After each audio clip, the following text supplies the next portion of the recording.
Perkenalkan, nama saya Atika Anayinaya. Saya dari kelas Gizi 3B dengan NIM 2007026059. Di sini saya akan menjelaskan tentang perhitungan dengan status gizi, food recall, dan food record 2x24 jam. Gizi adalah salah satu faktor penentu sumber daya manusia yang berkualitas, sehat, cerdas, dan produktif. Jumlah gizi yang diperlukan oleh tubuh berbeda-beda bagi setiap orang. Hal itu ditentukan oleh aktivitas fisik, penyakit yang dimiliki, obat-obatan yang dikonsumsi, serta kondisi fisik khusus seperti kehamilan dan menyusui. Survei konsumsi pangan merupakan serangkaian kegiatan pengukuran konsumsi makanan yang dilakukan pada individu, keluarga, atau kelompok masyarakat dengan menggunakan metode pengukuran yang sistematis, menilai asupan zat gizi, dan mengevaluasi asupan zat gizi sebagai cara penilaian status gizi secara tidak langsung. Tujuan dari survei konsumsi pangan yaitu mengetahui kebutuhan gizi seseorang, mengetahui status gizi seseorang, serta mengetahui kondisi asupan zat gizi seseorang. Metode yang digunakan yaitu food recall dan food record selama 2x24 jam. Food recall 24 jam atau yang disebut dengan metode ingatan makanan merupakan metode survei konsumsi pangan yang berfokus pada kemampuan mengingat responden terhadap seluruh makanan dan minuman yang telah dikonsumsinya selama 24 jam terakhir. Metode ini dilakukan melalui wawancara langsung kepada responden untuk mendapatkan data konsumsi pangannya. Sedangkan metode food record 24 jam atau yang sering disebut sebagai metode pencatatan makanan merupakan metode yang difokuskan pada proses pencatatan aktif oleh subjek terhadap seluruh makanan dan minuman yang telah dikonsumsi selama periode waktu tertentu. Metode ini dilakukan dengan cara responden diberikan formulir untuk diisi dengan data konsumsi responden selama 24 jam kemudian diserahkan kembali kepada survei. Untuk yang pertama yaitu metode food recall 2x24 jam, identitas responden yaitu nama Iim Wijayanti, jenis kelamin perempuan, umur 19 tahun, berat badan 54 kg, tinggi badan 160 cm, dan aktivitas fisik sedang. Kemudian perhitungan indeks massa tubuh untuk menentukan status gizi responden. Pada responden pertama memiliki status gizi normal yaitu 21,09. Kemudian untuk kebutuhan zat gizi yang pertama menggunakan rumus IOM. Untuk energinya yaitu 2089,7948 kalori.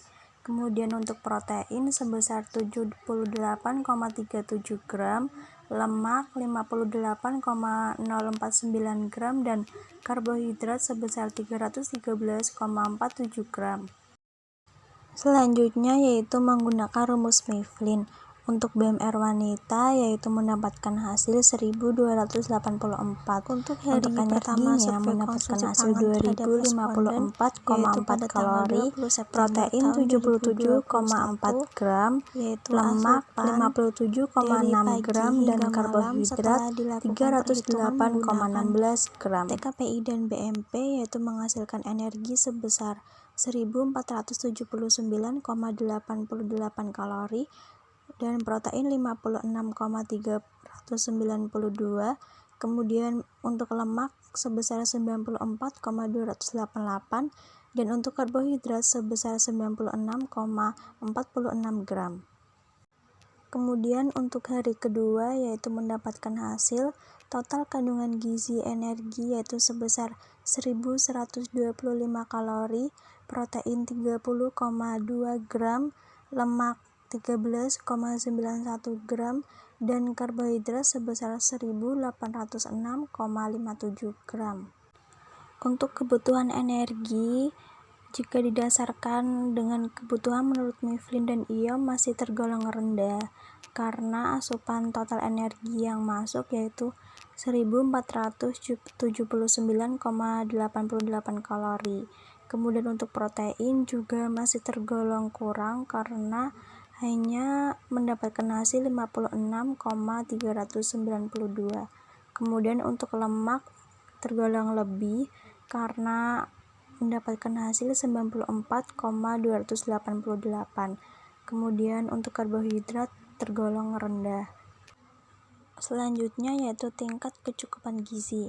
Untuk hari pertama yaitu didasarkan oleh rumus Mifflin mengenai tingkat kecukupan gizi energi, yaitu mendapatkan hasil 72,3% yaitu defisit tingkat sedang, kemudian protein 73,19% yaitu defisit tingkat sedang, kemudian lemak mendapatkan hasil 165% yaitu lebih, dan karbohidrat mendapatkan hasil 31,16% yaitu defisit tingkat berat. Kemudian pada hari kedua yaitu asupan energi yang masuk yaitu 1125 masih tergolong kurang jika didasarkan dengan rumus Mifflin dan Iom. Kemudian untuk protein juga masih rendah karena hanya mendapatkan hasil 30,2 gram. Kemudian untuk lemak juga masih kurang karena mendapatkan hasil 13,91 gram, dan untuk karbohidrat juga masih kurang karena mendapatkan hasil 186,57 gram. Kemudian tingkat kecukupan gizi pada hari kedua yang didasarkan dengan rumus Mifflin juga, yaitu energi mendapatkan hasil 54,76% yaitu tergolong defisit tingkat berat, kemudian protein 38,96% yaitu defisit tingkat berat juga, kemudian lemak 24,37% yaitu defisit tingkat berat, dan karbohidrat sebesar 60,54% tergolong defisit tingkat berat. Kemudian metode yang kedua yaitu menggunakan food record 2x24 jam. Identitas responden yaitu nama Sukri Rohati, jenis kelamin perempuan, umur 51 tahun, tinggi badan 148 cm, berat badan 51,6 kg, dan aktivitas fisik sedang. Kemudian untuk IMT-nya mendapatkan hasil 23,55 yaitu memiliki status gizi normal. Selanjutnya yaitu kebutuhan zat gizi menurut rumus Iom mendapatkan hasil energi yaitu 1745,94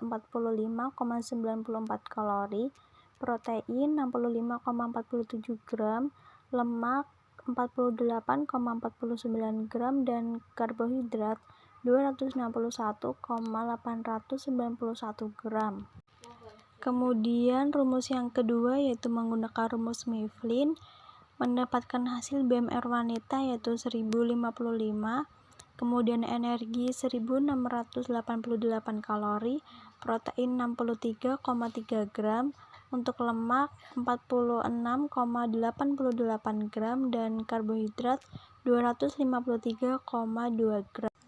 Untuk hari pertama didapatkan hasil dari asupan menggunakan perhitungan sesuai dengan TKPI dan BMP, yaitu total kandungan gizi untuk energi 1129,204 kalori, protein 33,6536 gram, kemudian lemak 24,42 gram, dan karbohidrat 195,43 gram.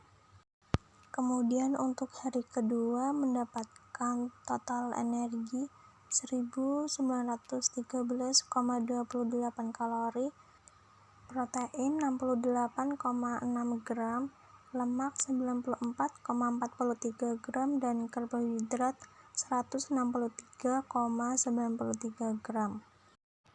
Untuk asupan hari pertama yaitu energi sebesar 1129,204 tergolong rendah jika didasarkan dengan kebutuhan rumus Mifflin dan menurut Iom.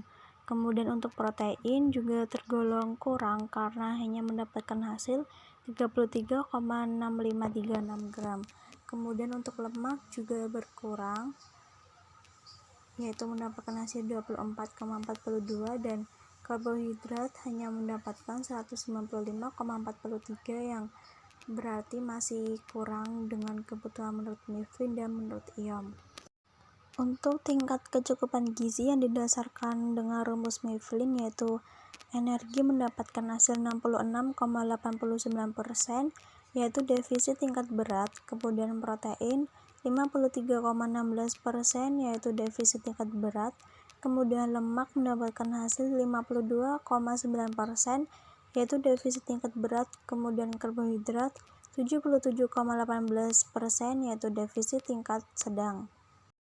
Kemudian untuk asupan hari kedua, yaitu mendapatkan energi 1913,28 kalori, yang berarti melebihi dari kebutuhan menurut Mifflin dan menurut IOM. Kemudian untuk protein mendapatkan hasil 68,06 gram, yaitu berarti berlebih dari kebutuhan menurut Mifflin dan IOM. Kemudian untuk lemak juga berlebih, yaitu mendapatkan hasil 94,43 gram. Namun untuk karbohidrat yaitu masih kurang, yaitu hanya mendapatkan 163,93 gram. Kemudian untuk tingkat kecukupan gizi yang didasarkan dengan rumus Mifflin, yaitu energi mendapatkan hasil 113,34%, yaitu normal. Kemudian protein 107,51%, yaitu normal. Lemak 201,42%, yaitu lebih, dan karbohidrat 64,74%, yaitu defisit tingkat berat.